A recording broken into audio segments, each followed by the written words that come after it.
പ്രിയമുള്ളവരെ, നെന്മാറ ഗവൺമെൻറ് ആശുപത്രിക്ക് മുന്നിൽ 16, 17, 18 തീയതികളിൽ നിരാഹാരം അനുഷ്ഠിക്കുന്നു. തിങ്കൾ, ചൊവ്വ, ബുധൻ.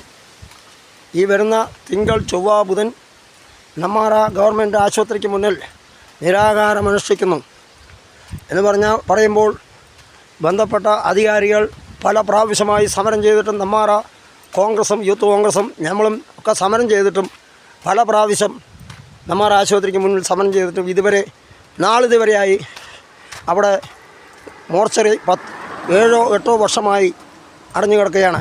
ഈ പഞ്ചായത്ത് ബ്ലോക്ക് പഞ്ചായത്ത് ഭരിക്കുന്നത് നെന്മാറ, അയിലൂർ, മേലാർകോട്, പല്ലശ്ശേന, ഇലവഞ്ചേരി, നെല്ലിയാമ്പതിയിൽ നിന്നും 35-31 കിലോമീറ്റർ സഞ്ചരിച്ച് വേണം നെന്മാറയിലെത്താൻ. നെന്മാറയിലെത്തിയാൽ ചികിത്സയൊന്നും കിട്ടാറില്ല. അപ്പോൾ ഒരു മുള്ളുകുത്തിയ ചികിത്സയില്ലാത്ത അവസ്ഥയാണ് നെന്മാറ ആശുപത്രിയുടെ ശോചനീയാവസ്ഥ. ഇത് മനസ്സിലാക്കി എല്ലാവരും ലൈക്ക് അടിച്ച് ഷെയർ ചെയ്ത് പരിപാടി കണ്ട് പരിപാടിയെ വൻപിച്ച വിജയപ്രദമാക്കി തരുവാൻ വിനയപുരസരം അഭ്യർത്ഥിക്കുന്നു. നെന്മാറ ഗവൺമെൻറ് ആശുപത്രി മുന്നിൽ എല്ലാ ജനാധിപത്യ വിശ്വാസികളും പങ്കെടുത്ത് വിജയിപ്പിക്കണമെന്ന് ഒരിക്കൽ കൂടി താഴ്മയോടുകൂടി അപേക്ഷിക്കുന്നു. കഴിഞ്ഞ 10 വർഷമായി 25 വർഷം മുമ്പ് ദേവയാനി ഡോക്ടർ, ഗോപി ഡോക്ടർ എല്ലാവരും ഉണ്ടായിരുന്നു. അവരൊക്കെ നല്ല ചികിത്സ ഉണ്ടായിരുന്നു. അത് ഇപ്പോൾ ഇല്ല. ഓപ്പറേഷൻ തിയേറ്റർ പൂട്ടിക്കിടക്കുന്നു. പിന്നെ ടോയ്ലറ്റ് അവിടെ തുറക്കാതെ, പുതിയ ബാബു MLA ഉദ്ഘാടനം ചെയ്ത ടോയ്ലറ്റ് തുറക്കാതെ അതും പൂട്ടിക്കിടക്കുന്നു.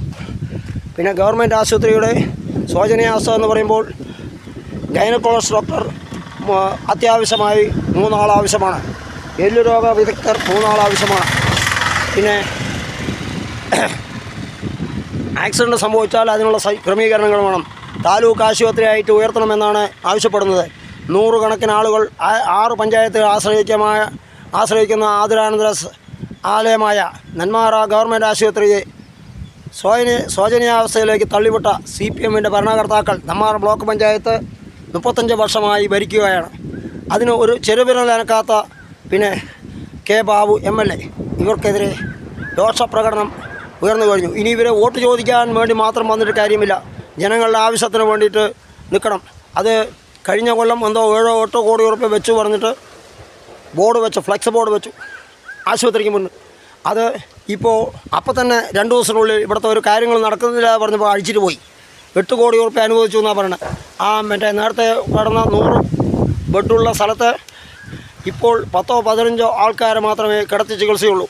അപ്പോൾ ഇതിനെല്ലാം പ്രൈവറ്റ് ആശുപത്രിക്ക് വേണ്ടി സൗകര്യം ചെയ്തു കൊടുക്കുന്ന ഈ ദുഷ്ടരാക്ക് നല്ലതല്ലെന്നും ഈ ആശുപത്രിയെ മെച്ചപ്പെട്ട സംവിധാനത്തിലേക്ക് എത്തിക്കുന്നതുവരെ നിരാഹാര സമരം തുടരും. ബന്ധപ്പെട്ട അധികാരികൾ ഇതിന് വേണ്ട നടപടി സ്വീകരിച്ചില്ലെങ്കിൽ അനിശ്ചിതകാല സമരം, നിരാഹാര സമരം ആരംഭിക്കുമെന്ന് ഒരിക്കൽ കൂടി പ്രഖ്യാപിച്ചുകൊണ്ട് നെന്മാറ മുൻ ഗ്രാമപഞ്ചായത്ത് മെമ്പർ R. ശങ്കരനാരായണൻ ആവശ്യപ്പെട്ടു.